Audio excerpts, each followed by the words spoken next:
بسم اللہ الرحمن الرحیم۔ سورہ نساء کا رکوع نمبر 17 اور 5ویں پارے کا رکوع نمبر 14 حسب معمول۔ سب سے پہلے اس رکوع کا لفظی ترجمہ مختصر گرامر کے ساتھ، پھر اس کی تفسیر اور انشاءاللہ پھر اس میں جو علمی نکات ہیں وہ بیان کروں گا۔ اعوذ باللہ من الشیطان الرجیم، بسم اللہ الرحمن الرحیم۔ ولولا فضل اللہ علیک، ولولا اور اگر نہ ہوتا، فضل اللہ علیک اللہ کا فضل، علیک آپ کے اوپر یعنی اے نبی، ورحمتہ اور اس کی رحمت، لہمت طائفۃ، لہمت لام تاکید کے لیے ہے، ہمت اصل میں تھا ہامامت ضربت کی طرح۔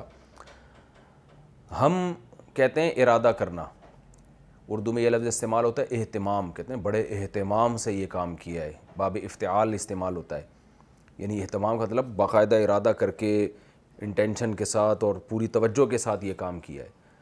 تو ہم ارادے کو، لہمت طائفۃ، طائفۃ منہم ان لوگوں میں سے، طائفہ ایک جماعت، ہمت ارادہ کر لیتی، ان یضلوک کہ وہ گمراہ کر دیں آپ کو، یعنی راستے سے ہٹا دیں آپ کو۔ گمراہ سے مراد اردو والا گمراہ نہیں ہے، عربی میں جو ضلالہ کا لفظ ہے نا، اس کا معنی ہوتا ہے راستے سے ہٹ جانا۔ اردو میں گمراہی کا لفظ ذرا گاڑا لفظ ہے، تو یعنی یہ آپ کو صحیح راستے سے ہٹا دیتے۔ اگر اللہ کا آپ پہ فضل اور اللہ کی رحمت نہ ہوتی تو ان میں سے ایک جماعت لہمت ارادہ کر چکی تھی، ان یضلوک کہ وہ آپ کو صحیح راستے سے ہٹا دیں۔ اضل یضل اضلالا، اکرم یکرم اکرامن کی طرح راستے سے ہٹا دینا۔ وما یضلون اور حقیقت میں یہ نہیں ہٹا رہے سیدھے راستے سے یا گمراہ نہیں کر رہے، الا انفسہم مگر اپنی ہے آپ کو۔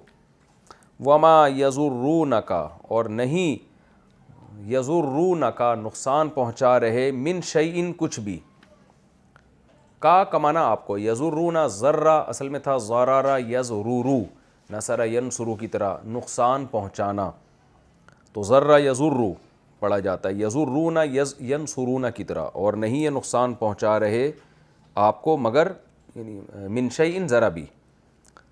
وانزل اللہ اور نازل کیا ہے اللہ نے، علیکا آپ پر، الکتابہ کتاب، والحکمت اور حکمت۔ حکمت کا معنی عقل اور دانائی کی باتیں، جو کسی قوم کی ہدایت کے لیے اور کسی قوم کو صحیح راستہ دکھانے کے لیے حکمت اور دانائی کی باتیں، وہ باتیں اللہ نے آپ پر نازل کی ہیں۔ وعلمک اور سکھایا ہے اللہ نے آپ کو، ما وہ چیزیں، لم تکن تعلم جو آپ نہیں جانتے تھے۔ وَكَانَ فَضْلُ اللَّهِ عَلَيْكَ عَظِيمًا اور ہے اللہ کا فضل آپ کے اوپر عظیمہ، بہت زیادہ عظیم۔ لا خیرہ کوئی خیر نہیں ہے، میں نے یہ شروع میں بتایا تھا نا، لا نفی جنس کی ہوتی، جیسے لا الہ کوئی معبود نہیں ہے، تو زبر آتا ہے اس میں اسم کے اوپر جس پہ لا داخل ہو۔ ایک ہوتا ہے لا رجل، آدمی نہیں ہے، کوئی آدمی نہیں ہے، لیکن لا رجلہ میں تاکید زیادہ ہے، لا رجلہ سرے سے کوئی بندہ نہیں ہے، تو لا خیرہ کوئی خیر نہیں ہے، فی کثیرن بہت سے لوگوں میں، من نجواہم ان کی سرگوشیوں سے۔ نجوا سرگوشی کو کہتے ہیں جو کان میں ہم بات کر رہے ہوتے ہیں کسی کے۔ لا خیر فی کثیر من نجواہم، کثیر کا معنی سارے لوگ نہیں، لا خیر فی کثیر من نجواہم ان لوگوں کی سرگوشیوں میں، کثیر کا معنی بہت سی سرگوشیوں میں، لا خیرہ کوئی خیر نہیں ہوتی، خیر کی بات نہیں ہو رہی ہوتی بہت ساری سرگوشیوں میں، الا مگر من اس شخص کی سرگوشی میں، امر بصدقۃ جو حکم دے صدقہ کرنے کا، او معروف یا کوئی اچھا کام کرنے کا۔ معروف جو عرف کے یعنی معروف اور منکر یہ دو لفظ استعمال ہوتے ہیں، معروف نیکی کو کہتے ہیں، منکر برائی کو کہتے ہیں۔ معروف کو نیکی اس لیے کہتے ہیں کہ یہ لفظ نکلا ہے عرفان سے، پہچاننا، معرفت، تو انسان کی نیچر ایسی ہے کہ اچھائی کو انسان پہچانتا ہے، یعنی اس کی طرف طبیعت مائل ہوتی ہے، جیسے گویا وہ پہلے سے اس کو جانتا ہے۔ آپ جب کسی ایسے شخص سے ملتے ہیں جس کو پہلے سے جانتے ہیں تو آپ کا دل اس کی طرف مائل ہوتا ہے، اور کسی اجنبی سے ملتے ہیں تو آپ کے تھوڑی سی ایک وحشت پیدا ہوتی ہے۔ تو گناہ کو منکر کہا گیا ہے کیونکہ اس انسان کو اس سے وحشت ہوتی ہے، برائی سے، جھوٹ بولنے سے، چوری کرنے سے، اور معروف کو نیکی اس لیے نیکی کو معروف اس لیے کہتے ہیں نیچر انسان کی اس کی طرف مائل ہوتی ہے اگر وہ صحیح نیچر پر ہے انسان، تو پھر یہ لفظ ہر نیکی کو معروف کہا جانے لگا اور ہر برائی کو منکر۔ لا خیر فی کثیر من نجواہم، ان کی سرگوشیوں میں زیادہ تر سرگوشیوں میں خیر نہیں ہوتی، الا من امر بصدقۃ، ہاں جو نیکی کا حکم دے، او معروف، جو صدقے کا حکم دے یا کسی بھی نیکی کا حکم دے، او اصلاح بین الناس، یا لوگوں کے درمیان اصلاح کا کام کرے، جوڑ کا کام کرے، یعنی اس کی سرگوشی میں خیر ہی خیر ہے۔ ومن یفعل ذلک، اور جو یہ اچھے کام کرے گا، یعنی صدقہ یا اور کوئی نیکی کا حکم یا لوگوں میں جوڑ، جو بھی یہ کرے گا، ابتغاء مرضات اللہ، مرضات کا معنی رضا، اللہ کی رضا کو تلاش کرنے کے لیے، ابتغاء کا معنی تلاش کرنا، فسوف نؤتیہ، تو عن قریب، نؤتیہ، ہم اسے دیں گے، اجرا عظیما، بہت بڑا اجر۔ ومن یشاقق الرسول، اور جو رسول کی مخالفت کرے گا، شاقق یشاقق مشاققتاً، جس کو پڑھا جاتا ہے شاق یشاق مشاقتاً، ضد کرنا، ہٹ دھرمی کرنا، ضد اور ہٹ دھرمی میں کسی کے مخالف چلنا، تو ومن یشاقق الرسول، یہ لفظ وہاں بھی استعمال ہوا ہے، وَإِنْ خِفْتُمْ شِقَاقَ بَيْنِهِمَا، 5ویں پارے کے شروع میں نا، کہ اگر میاں بیوی کے درمیان تمہیں شقاق کا خوف ہو، یعنی پھڈوں کا، لڑائی کا ہو، صلح نہ ہو رہی ہو، تو فَبْعَثُوا حَكَمًا مِّنْ أَهْلِهِ وَحَكَمًا مِّنْ أَهْلِهَا، دونوں خاندانوں کے افراد کو بھیجو۔ تو وَمَن يُشَاقِقِ الرَّسُولَ، جو بھی رسول کی مخالفت کرے گا، مِن بَعْدِ مَا، بعد اس کے کہ تَبَيَّنَ لَهُ الْهُدَىٰ، ہدایت اس کے لیے واضح ہو چکی ہے، سیدھا راستہ اس کو پتہ چل گیا ہے، وَيَتَّبِعْ، اور اتباع کرے گا، غَيْرَ سَبِيلِ الْمُؤْمِنِينَ، مومنین کے راستے کے علاوہ کے راستے کی، یعنی مسلمانوں کے راستے کو چھوڑ کر کسی اور راستے پر چلے گا، نُوَلِّهِ، وَلَّا يُوَلِّي تَوْلِيَةً، وَلَّا یا یُوَلِّیُ تھا، سَبَّحَ یُسَبِّحُ کی طرح، تو نُوَلِّهِ، ہم اسے پھیر دیں گے، وَلَّا کا معنی پھیر دینا، اس کو پیٹھ پھیرنے کا معنی بھی آتا ہے، کسی کو پھرا دینے کے معنی میں بھی آتا ہے، نُوَلِّهِ، تو ہم اس کو پھیر دیں گے، ماں، ادھر، تولا، جدھر وہ پھرا ہوا ہے، باب تفعل، تولا یا یتولی، یہ جدھر پھرا ہوا ہے ہم ادھر ہی پھیر دیں گے اس کو، وَنُصْلِهِ، اصلا یصلی، اصلاحً کا معنی آگ میں داخل کرنا، اور ہم اسے داخل کر دیں گے جہنم میں، وساءت، اور کتنا ہی برا ہے، مصیرہ، ٹھکانہ، سیرورت یعنی لوٹنے کی جگہ، مصیر، کیسی ہی بری ہے وہ جہنم، ازروئے ٹھکانے کے، قرار کے لحاظ سے بہت برا ٹھکانہ ہے۔ بہت مختصر سا رکوع ہے یہ، تو یہ جو رکوع ہے اس کا پچھلے رکوع سے ہی تعلق ہے، اسی کی تکمیل ہے اس میں۔ پچھلے رکوع میں آپ نے پڑھا تھا، میں اس کی تفسیر اب بیان کر رہا ہوں، آپ نے پڑھا تھا کہ بشیر نامی ایک منافق نے چوری کی، اور حضرت رفاعہ اور قتادہ رضی اللہ تعالیٰ عنہ نے جب الزام لگایا قرائن کی وجہ سے، تو الٹا اس نے کسی لبید نامی ایک شخص پہ الزام لگا دیا۔ نبی صلی اللہ علیہ وسلم بھی شروع میں متاثر ہوئے بنو ابیرق، جو بشیر جس قبیلے کا آدمی تھا، ان کی باتوں سے، تو اللہ نے آپ کو تنبیہ کی کہ اس معاملے میں حضرت قتادہ اور حضرت رفاعہ وہ حق پر ہیں، اور یہ بنو ابیرق اپنے ساتھی کی غلط طرفداری کر رہے ہیں۔ تو یہ پورے واقعہ اللہ نے صحیح نبی کو بیان کر دیا، اور پھر وہ شخص مرتد ہو کے چلا گیا، بشیر نامی جو شخص تھا، اپنی بے عزتی اس نے محسوس کی۔ تو اب اس پورے پروسیس میں اللہ نے نبی صلی اللہ علیہ وسلم کو کسی قوم کے اثر سے متاثر ہونا یا کسی قبیلے کی وجاہت سے متاثر ہونے سے بچایا، اور حق پر قائم رہنے کی توفیق عطا فرمائی، اور بتا بھی دیا کہ اس میں حق کیا ہے۔ تو اب اللہ اپنے نبی پر اپنا یہ احسان جتلا رہے ہیں کہ اے نبی، اگر اللہ کا فضل اور اللہ کی رحمتیں آپ پر نہ ہوتیں تو آپ بھی سیدھے راستے سے ہٹ جاتے۔ یہ اللہ کا فضل ہے کہ آپ کو جا بجا وہ گائیڈ کرتا رہتا ہے، اور اگر آپ سے کہیں کوئی خطا ہوتی بھی ہے تو اللہ اس غلطی پر آپ کو تنبیہ کر کے غلطی سے معافی مانگنے کی توفیق عطا فرما دیتا ہے۔ تو یہ اللہ کی دین ہے، اس پہ آپ کو اللہ کا شکر ادا کرنا چاہیے۔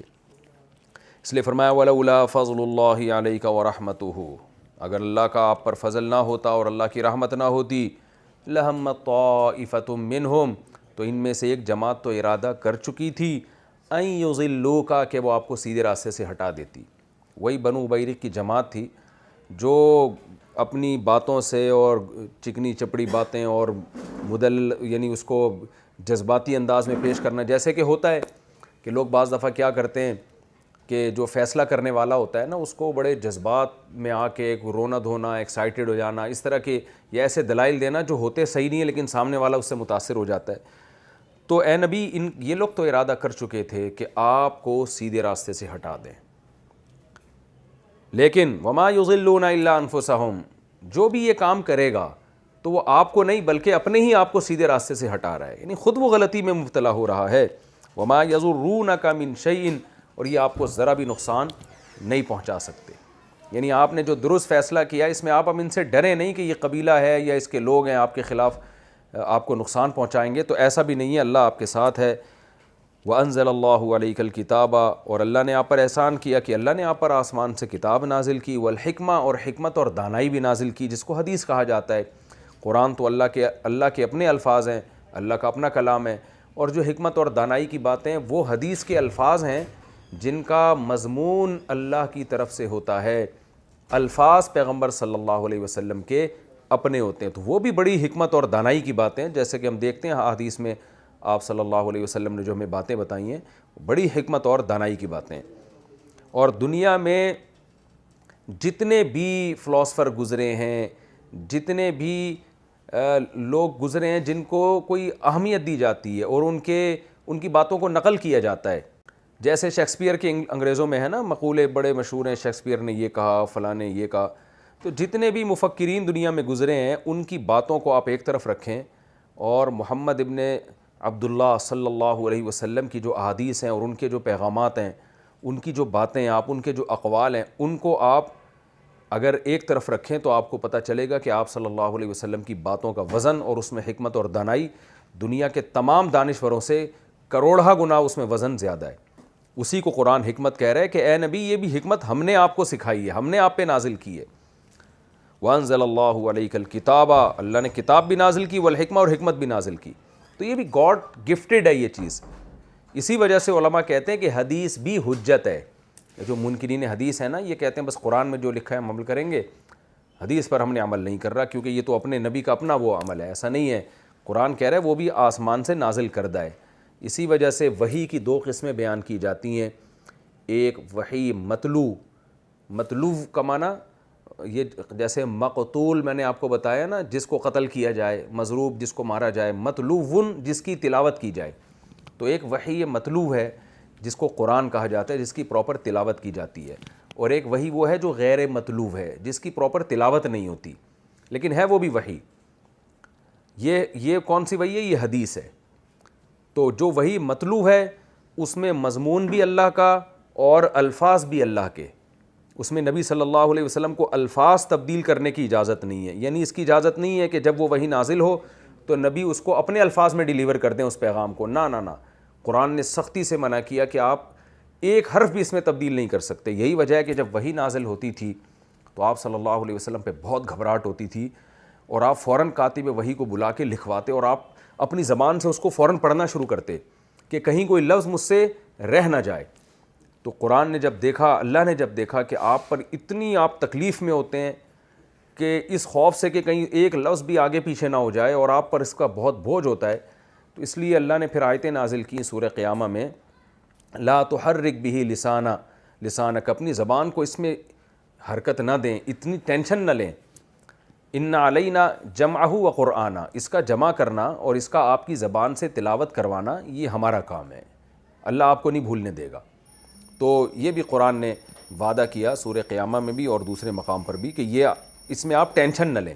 ورنہ نبی صلی اللہ علیہ وسلم بہت زیادہ ٹینشن لیا کرتے تھے کہ ایک حرف بھی کہیں دائیں بائیں نہ ہو جائے اور جو اللہ نے میرے ذمہ کام لگایا ہے اللہ کا پیغام بندوں تک پہنچانا، اس میں کہیں ایسا نہ ہو کہ کوئی تبدیلی واقع ہو جائے.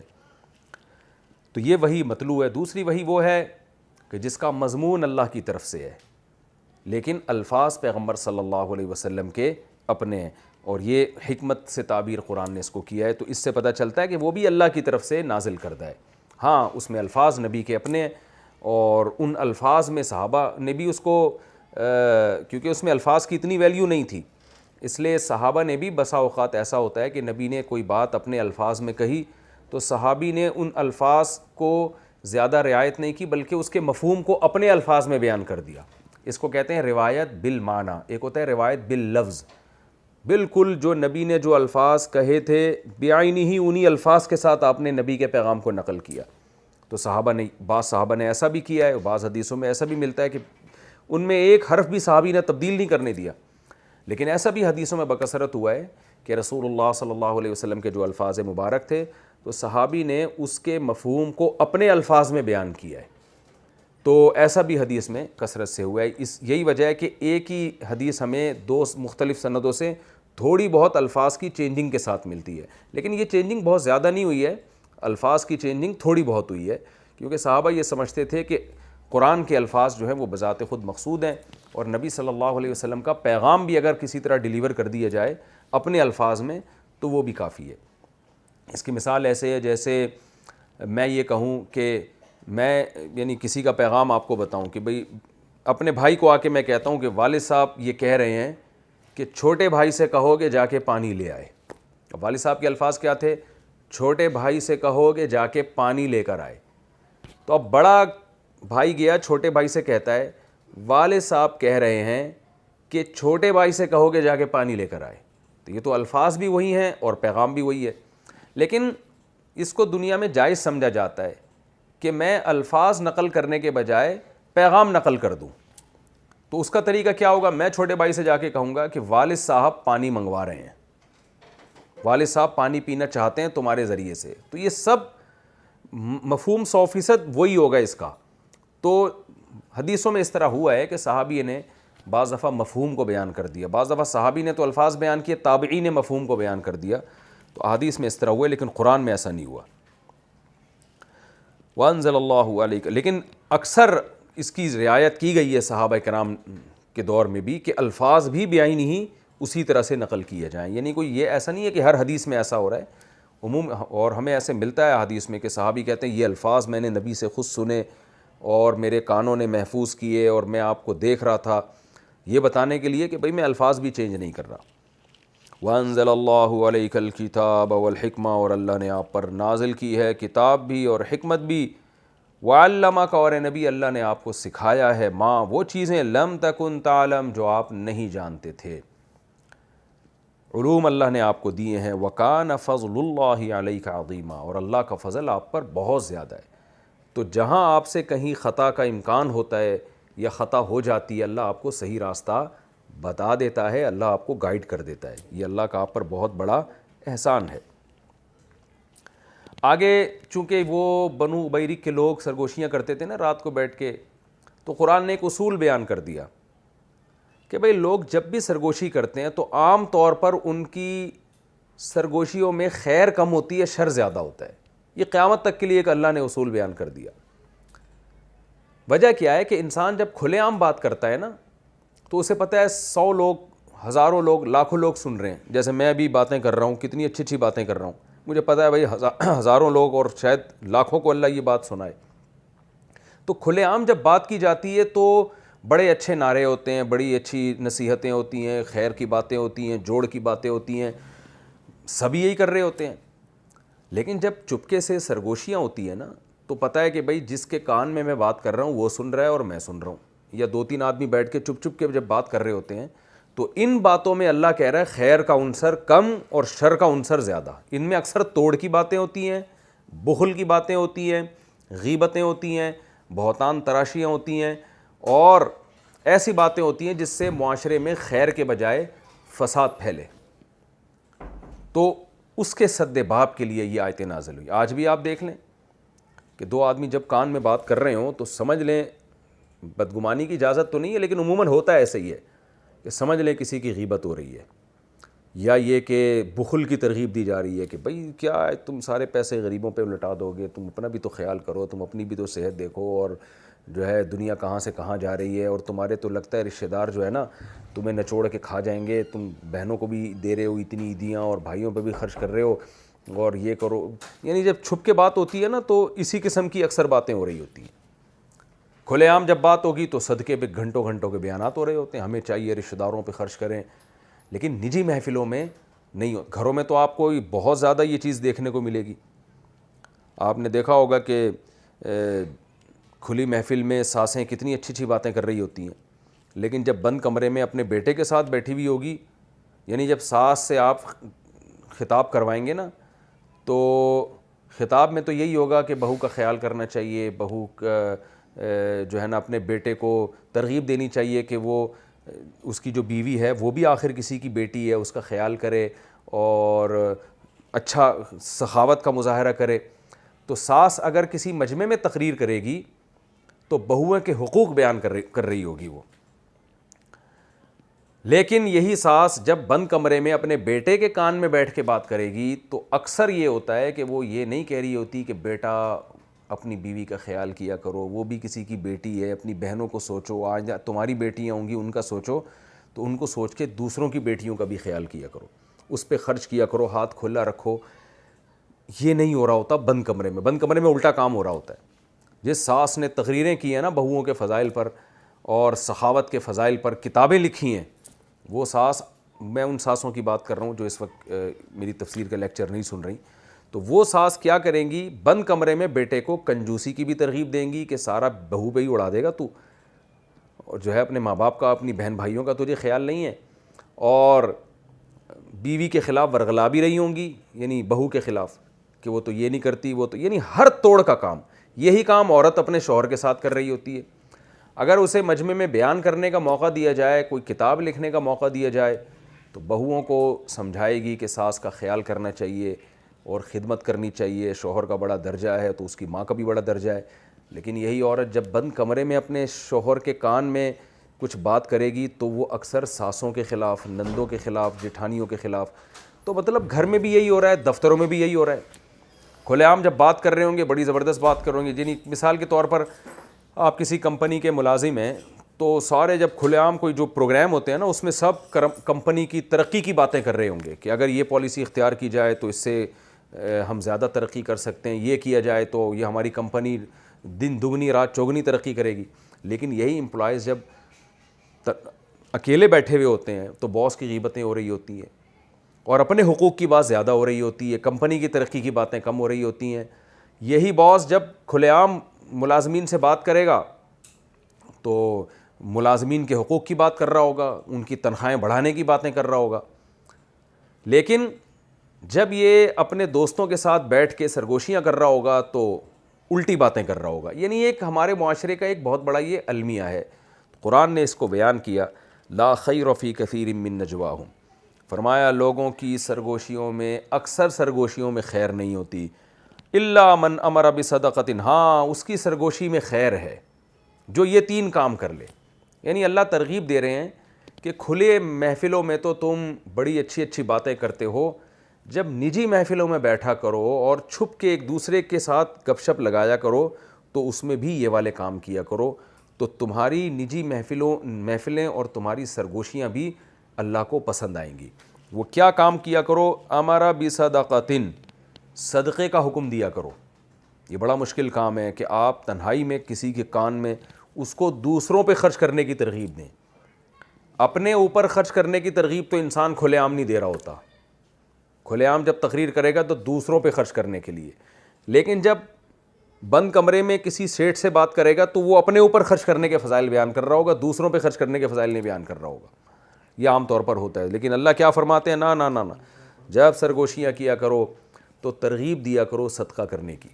تو وہ ساس بہت اچھی ہے جو اپنے بیٹے کو ترغیب دے رہی ہو بہو پہ خرچ کرنے کی. وہ بہو بہت اچھی ہے جو بند کمرے میں اپنے شوہر کو ترغیب دے رہی ہو اپنی ماں اور اپنی نندوں جٹھانیوں کا خیال کرنے کی, کہ بھئی اپنے شوہر کو کہہ رہی ہو کہ اپنی بہنوں کا بھی خیال کیا کرو, ان کے بچوں کا بھی خیال کیا کرو. اور وہ کمپنی کا جو اونر ہے وہ بہت اچھا ہے کہ جو جب اپنے جیسے اونرز کے ساتھ مل کے تنہائی میں بیٹھتا ہے تو ان کو ترغیب دیا کرے کہ بھائی میں اپنے ملازمین پہ بہت خرچ کرتا ہوں, تم بھی اپنے ملازمین پہ خرچ کیا کرو, اس پہ اجر ملتا ہے, یہ چیز برکت, مال میں برکت کا ذریعہ بنتی ہے. تو اللہ فرماتے ہیں کہ نجی محفلوں میں ایک دوسرے کو چھپ کے صدقے کی ترغیب دیا کرو, او معروفن, یا اور کوئی بھی بھلے کام کی. صدقے کو ہائی لائٹ اس لیے کیا کہ اس کی بہت کم ترغیب دی جاتی ہے. دوسری نیکیوں کی تو ترغیب دے دی جاتی ہے لیکن صدقے کی کم ترغیب دی جاتی ہے. انسان کی طبیعت میں بخل ہے, وہ چاہتا ہے کہ اگر کوئی خرچ کرے تو مجھ پہ ہی کرے, دوسروں پہ کیوں کرے یہ خرچ. تو اللہ نے فرمایا دوسروں پہ خرچ کرنے کی ترغیب دیا کرو. او معروفین, یا اور بھی کوئی بھی اچھے کام کی ترغیب دے دیا کرو نجی محفلوں میں. او اصلاح بین الناس, یا سرگوشیوں میں جوڑ کی بات کیا کرو. ایسا کام کرو جس سے آپس میں جوڑ پیدا ہو. عام طور پر کھلی محفلوں میں تو جوڑ کی بات ہوتی ہے, تعریفیں ہوتی ہیں, وہ بھی بہت اچھا, وہ بھی بہت اچھا. نجی محفلوں میں غیبتیں ہوتی ہیں جس سے گھر ٹوٹتے ہیں, بہتان تراشیاں ہوتی ہیں. یہ بھی آپ گھروں میں بھی دیکھ لیں, مسجدوں میں بھی دیکھ لیں, دفتروں میں بھی دیکھ لیں. گھروں میں کیا ہو رہا ہوتا ہے, وہی جب ساس اپنے بیٹے کے ساتھ بیٹھے گی تو بہو کی برائیاں چھپ چھپ کے اس کے کان میں کر رہی ہوگی, آواز بھی آہستہ ہو جاتی ہے. اور بیوی جب اپنے شوہر سے کر رہی ہوگی تو کبھی نہیں ماں کی تعریفیں یعنی اپنے شوہر کی, بلکہ اس کی برائیاں کہ وہ تمہاری اماں ایسی اور تمہاری بہنیں ایسی اور یہ کر کے گئی ہیں اور یوں کر کے گئی ہیں, پڑوس یوں کر رہے تھے, فلاں تمہارا بھائی تو ایسا ہے, اس کو تو خیال ہی نہیں ہے تمہارا, وہ تو سب باپ بن کے بیٹھا ہوا ہے تمہارے گھر میں. یعنی ہر وہ کام جس سے دلوں میں نفرتیں پیدا ہوں. تو اللہ فرماتے ہیں اس کے بجائے کیا کیا کرو, جوڑ پیدا کیا جوڑ, ایسی باتیں کیا کرو جس سے جوڑ پیدا ہو. کوئی آپ کے سامنے غیبت کر رہا ہے تو آپ بتاؤ بھائی نہیں ایسا نہیں ہے, وہ آپ کو شاید غلط فہمی ہوئی ہے, وہ تو آپ کی بڑی تعریفیں کرتا ہے, وہ تو آپ سے بڑا متاثر ہے. تو اس طرح کی باتیں نبی صلی اللہ علیہ وسلم نے فرمایا لیس الکذاب الذی یکذب لیصلح بین الناس, وہ شخص جھوٹا نہیں ہے جو اس لیے جھوٹ بولے تاکہ لوگوں میں جوڑ پیدا ہو جائے. تو کتنی بڑی فضیلت ہے. جمہور علماء یعنی امام مالک, امام شافعی اور احمد بن حنبل تو کہتے ہیں کہ صریح جھوٹ بولنا بھی جائز ہے جوڑ پیدا کرنے کے لیے. امام ابو حنیفہ رحمہ اللہ تعالیٰ کی رائے میں صریح جھوٹ بولنا تو جائز نہیں ہے. وہ کہتے ہیں یہاں کذب جو ہے توریہ کے معنی میں ہے, اور اس کے ہمیں بہت ساری مثالیں ملتی ہیں کہ کذب یعنی جھوٹ کا لفظ قرآن میں توریہ کے معنی میں قرآن و سنت میں استعمال ہوا ہے. کہتے ہیں صریح جھوٹ تو نہیں ہے اس لیے کہ قرآن میں آتا ہے لعنت اللہ علی الکاذبین. تو یہاں مراد ہے توریہ. توریہ کا مطلب سامنے والا اس کا مطلب کچھ اور لے اور آپ اس کا مطلب آپ کی نظر میں کچھ اور ہو. تو ایسی گول مول باتیں کرنا یعنی بالکل ہر جگہ کلیئر کٹ بات کرنا یہ شریعت میں پسندیدہ نہیں ہے. آپ ہر جگہ جا کے کلیئر کٹ بات کر کے جو ہے نا, جو مثال کے طور پر ایک دو بھائیوں میں لڑائی ہے, ایک بھائی نے اس کی غیر موجودگی میں دوسرے بھائی کے بارے میں گالیاں دی, اس کو برا بلا کہا.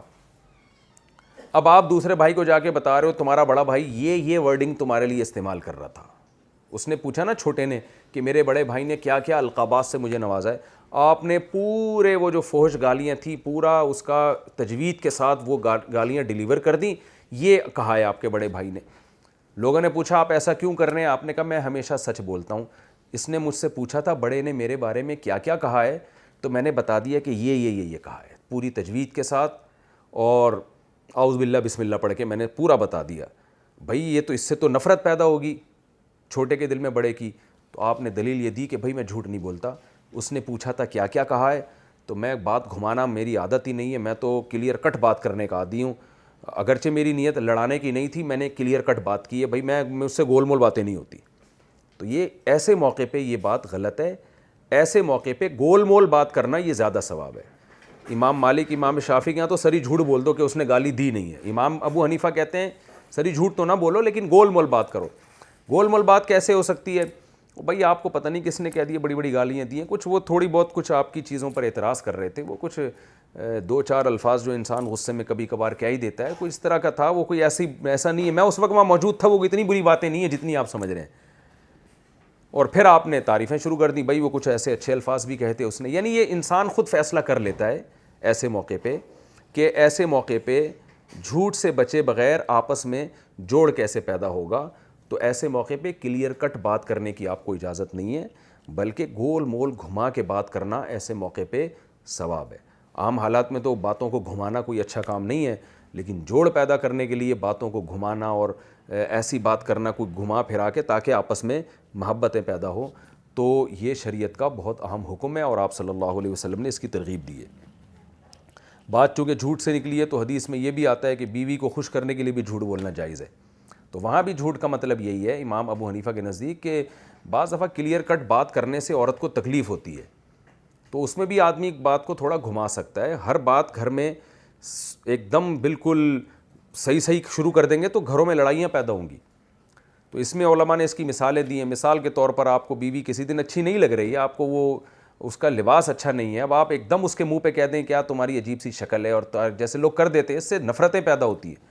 اس میں انسان تھوڑا سا بات کو گھما دے کہ کوئی بھی طریقہ استعمال کر لے. کھانے میں ہے کہ اگر کھانا صحیح نہیں پکا تو ایک دم کہنے کیا تم بالکل ہی غلط پکاتی ہو, تو ایسا نہیں ہے, آپ تھوڑا سا گھما دیں کہ بھئی کھانا تمہارا ماشاءاللہ بہت اچھا ہوتا ہے, لیکن تھوڑی محنت کرو تو اور اچھا ہو جائے گا.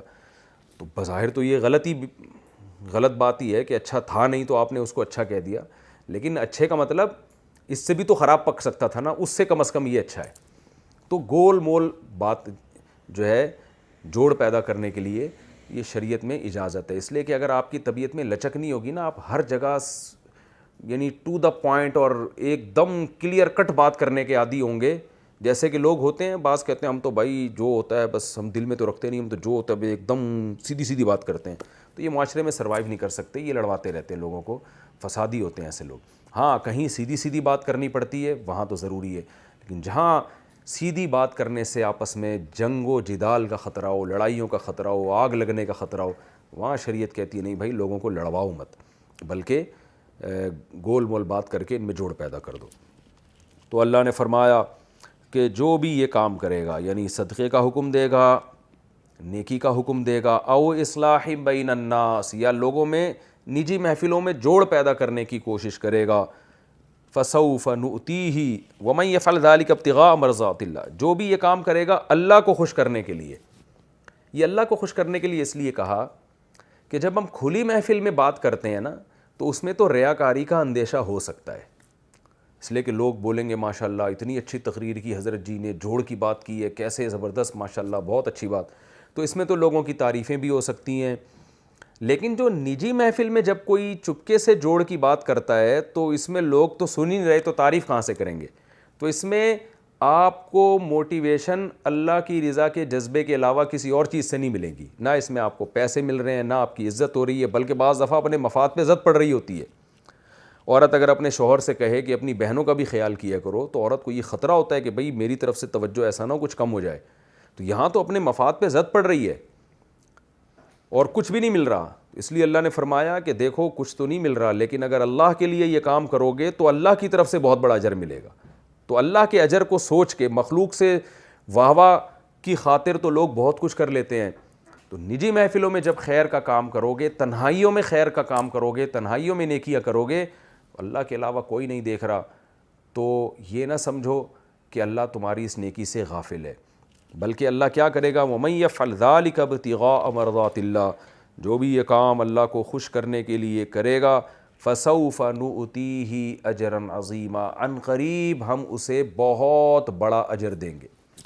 یہاں اللہ نے عن قریب کا لفظ استعمال کیا اس لیے کہ انسان مایوس ہوتا ہے کہ میں تو جوڑ کی بات کر رہا ہوں, رشتہ داری کو جوڑ رہا ہوں, مسلمانوں میں آپس میں جوڑ پیدا کر رہا ہوں, انسانیت میں جوڑ پیدا کر رہا ہوں, مل تو کچھ بھی نہیں رہا ہے. تو اس لیے اللہ نے فرمایا فسوف, عن قریب ملے گا, فوراً نہیں ملتا. فوراً اگر ملنا شروع ہوتا تو ساری دنیا ہی جوڑ کر رہی ہوتی نا, سارے کوئی بھی نہیں لڑوانے کی. فوری تو لڑوانے میں مزہ آتا ہے, دوسروں کو لڑتا ہوا دیکھ کے آدمی سمجھتا ہے کہ یہ تو بے عزت ہو گئے, میری عزت ہو جائے گی. تو فوری جو فائدہ ہوتا ہے وہ شر کی بات میں ہوتا ہے, لیکن خیر کی بات میں فوری فائدہ نہیں ہوگا. اللہ نے تسلی دے دی ہے, ہوگا ضرور. فسوفا, اور زیادہ دیر نہیں لگے گی, عن قریب میں اجر دے دوں گا.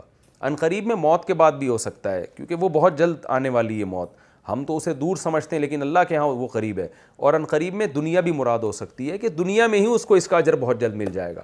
وہ دنیا کا اجر کیا ہے کہ آہستہ آہستہ لوگوں کے دلوں میں اس کی عزت بیٹھے گی, آہستہ آہستہ لوگوں کو اس پر اعتماد آنا شروع ہو جائے گا کہ یہ آدمی فتنہ پرست نہیں ہے.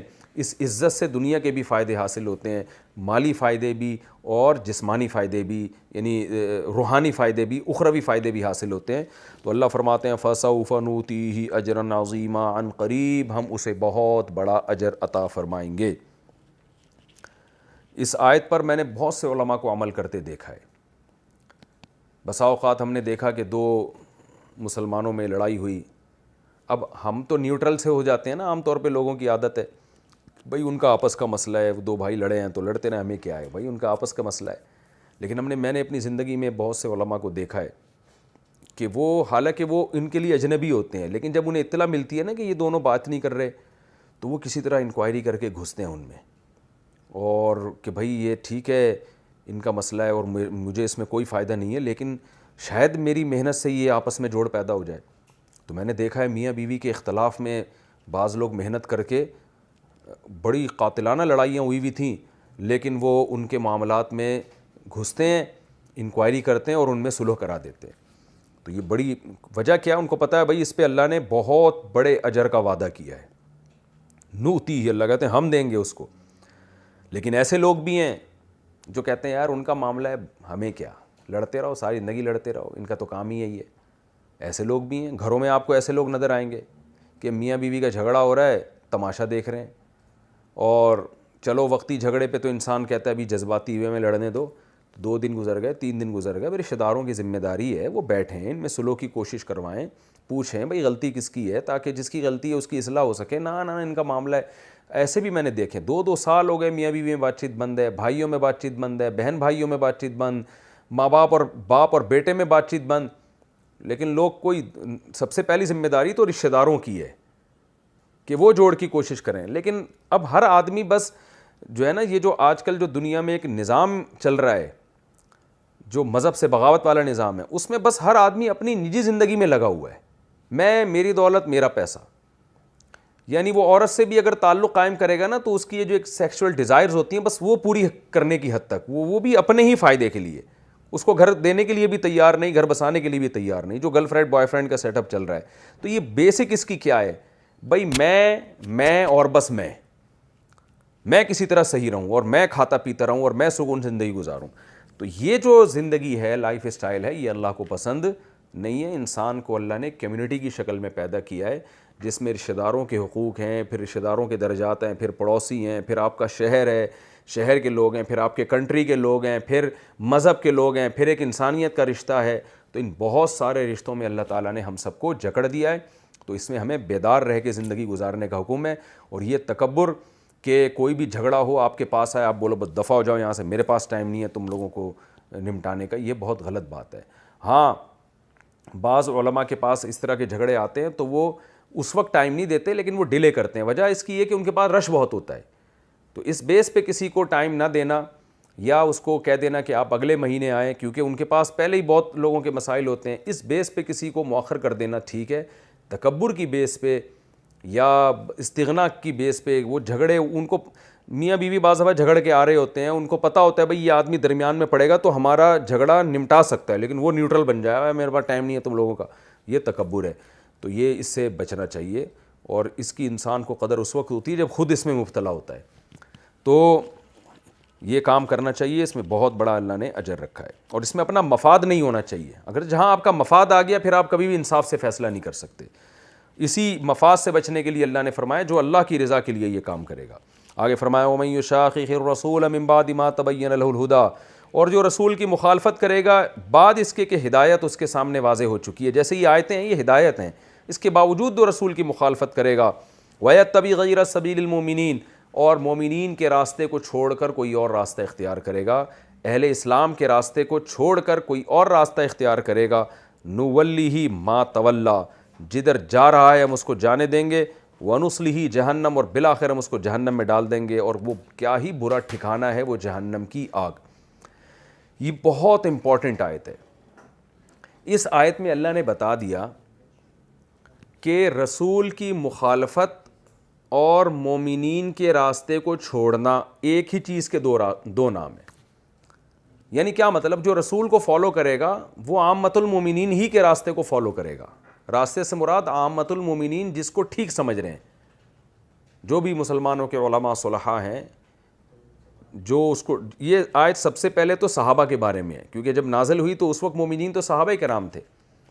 تمام فقہا کا اتفاق ہے اس آیت کے بارے میں کہ اس آیت سے اجماع کا حجت ہونا ثابت ہوتا ہے، کہ اہل اسلام کسی بات پہ جمع ہو جائے نا، جمع کا مطلب وہ یہ سمجھنے لگیں کہ یہ جائز ہے یا یہ خیر کا کام ہے یا یہ شریعت میں لازم ہے، کسی بھی مسئلے پر جب سارے اہل اسلام کا جمع ہو جائیں گے تو وہ مومنین کا راستہ بن جائے گا۔ تو اس کی مخالفت اللہ اور رسول ہی کی مخالفت ہے، قرآن و سنت ہی کی مخالفت ہے۔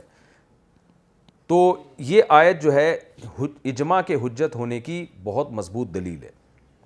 اور یہ قرآن سے بھی ثابت ہے، نبی صلی اللہ علیہ وسلم نے فرمایا لا تجتمع امتی علی ضلالہ، فرمایا نبی صلی اللہ علیہ وسلم نے میری امت گمراہی پہ کبھی جمع نہیں ہوگی۔ تو یہ بھی ایک مضبوط دلیل ہے اجماع کے حجت ہونے کی۔ کبھی بھی زندگی میں ایسا نہیں ہو سکتا قیامت تک کہ پوری امت غلط ہو جائے۔ تو اس سے علماء استدلال کرتے ہیں کہ قرآن و حدیث کی اگر کوئی شخص ایسی تشریح بیان کر رہا ہے، لیبل قرآن و سنت کا، مگر اس کی کو ایسے طرح سے ڈیفائن کر رہا ہے کہ کسی بھی دور میں امت مسلمہ اس تشریح کے خلاف تشریح پہ جمع ہو چکی تھی، تو اس کا مطلب وہ تشریح غلط ہے۔ پھر یعنی یہ شخص جو قرآن و سنت کی تشریح کر رہا ہے غلط ہے، کیونکہ ہمیں قرآن ہی سے پتہ چلتا ہے کہ یہ امت گمراہی پہ جمع نہیں ہو سکتی، کیونکہ اللہ نے نبی کے راستے کو چھوڑنے کو، مسلمانوں کے راستے کو چھوڑنا اور نبی کے راستے کو چھوڑنا ایک ہی چیز کے دو نام اللہ نے بیان کیے۔ تو کبھی بھی کوئی آپ کے سامنے اسکالر اور کوئی بھی مذہبی آدمی کوئی ایسی قرآن و سنت کی تشریح کرے کہ صحابہ اس کے خلاف چلے ہوں یا صحابہ کے بعد تابعین جمع ہوئے ہوں اس کے خلاف پر، تو وہ تشریح کبھی بھی معتبر نہیں ہوگی۔ تو اس لیے علماء کہتے ہیں اجماع کسی بھی دور میں مسلمان اگر کسی بات پہ جمع ہو جائے نا تو وہ حجت ہے، اس کے خلاف فتویٰ دینا جائز نہیں ہے۔ اس لیے نہیں کہ امت کو یہ اتھارٹی ہے کہ وہ مذہب کو چینج کر لے، نہ بلکہ اس لیے کہ اللہ نے بتا دیا ہے کہ امت غلط، یعنی قرآن و سنت کے خلاف بات پہ جمع ہو ہی نہیں سکتی۔ تو اگر امت آپ کو لگتا ہے کہ قرآن و سنت کے خلاف بات پہ جمع ہوئی ہے تو اس کا مطلب وہ خلاف ہے نہیں، آپ کو اپنی عقل کے نقص کی وجہ سے وہ خلاف لگ رہا ہے۔ تو کبھی بھی امت گمراہی پہ جمع نہیں ہو سکتی۔ تو اس سے بہت سارے ہمارے مسائل حل ہو جاتے ہیں جو آج جن کو اختلافی بنا دیا گیا ہے، جن میں ایک 3 طلاق کا مسئلہ، 3 طلاق کے مسئلے پر صدیوں امت کا اجماع رہا ہے، اس پر بہت سارے شواہد ہیں کہ 3 طلاقیں 3 کی مخالفت کرنے والے کو گمراہی کا حکم دیا جائے گا کہ یہ پکا گمراہ آدمی ہے۔ کچھ مسائل ایسے ہیں جن میں بعض علماء کو غلطی ہوئی ہے، وہ مسائل اجماعی تھے لیکن وہ یہ سمجھ رہے تھے کہ شاید یہ اجماعی نہیں ہے، تو اس بیس پر ان کے مسئلے کو تو رد کیا جائے گا مگر اس عالم کو گمراہ نہیں کہا جائے گا۔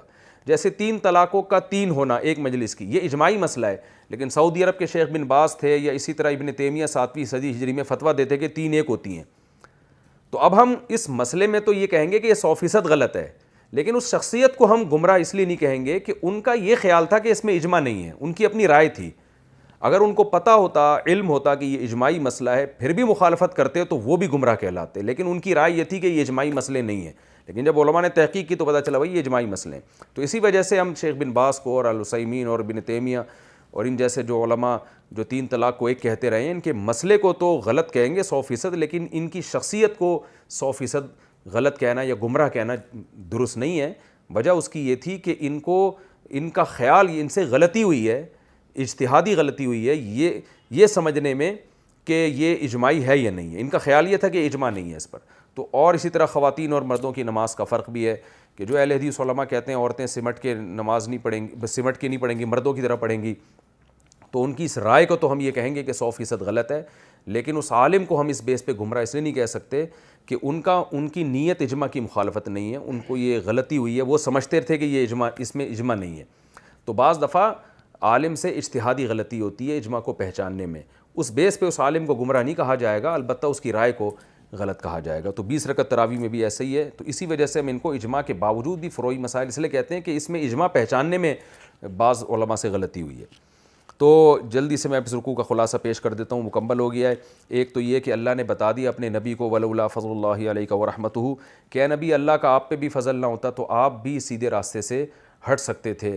تو آپ سوچیں ہم اور آپ کس کھیت کی مولی ہیں، ہمیں اللہ سے اس کا فضل مانگنا چاہیے، دعائیں مانگنی چاہیے کہ اللہ ہمیں بھی غلط راستے سے تو بچا کے رکھ، کیونکہ نبی کو جب اللہ کی مدد کی ضرورت ہے تو ہم اور آپ کو اللہ کی مدد کی کیوں ضرورت نہیں ہے۔ تو اپنے آپ پر کبھی ناز نہیں کرنا چاہیے اور اپنے علم پر کبھی ناز نہیں کرنا چاہیے۔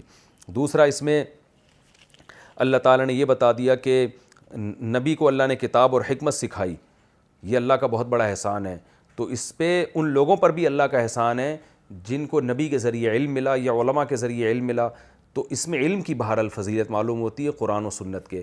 تو جو شخص بھی امتی قرآن و سنت کا علم حاصل کرے گا وہ بھی اس فضیلت کا مستحق ہوگا، گو کہ درجات میں فرق ہے۔ اور تیسری بات کہ چپکے سے بھائی جب باتیں کیا کریں تو کوشش کریں وہ خیر کی باتیں زیادہ ہوں، کھلے عام تو سب کرتے ہی ہیں، جو نجی محفلوں میں باتیں ہوں ان میں ہمیں خیر کی باتیں کرنی چاہیے۔ اور چوتھا، اجماع امت، اجماع کی حجیت کہ امت کبھی گمراہی پہ جمع نہیں ہوگی. جو نئے جو فرقے نکل رہے ہیں نا، پوری ایسا امیج بنا کے پیش کرتے ہیں گویا پوری امت غلط تھی، ہم صحیح ہیں، اب ہم بتا رہے ہیں کہ صحیح کیا ہے وہ غلط کیا ہے. تو یہ خود غلط ہیں، کیونکہ امت کبھی گمراہی پہ جمع نہیں ہو سکتی. اللہ تعالیٰ سمجھنے کی عمل کی توفیق عطا فرمائے. اگلے ایپیسوڈ میں انشاءاللہ سورہ نساء کا رکوع نمبر 16 اور رکوع نمبر 18 اور 5ویں پارے کا رکوع نمبر 15 پیش کروں گا. اللہ تعالیٰ عمل کی توفیق عطا فرمائے. وما علینا الا البلاغ.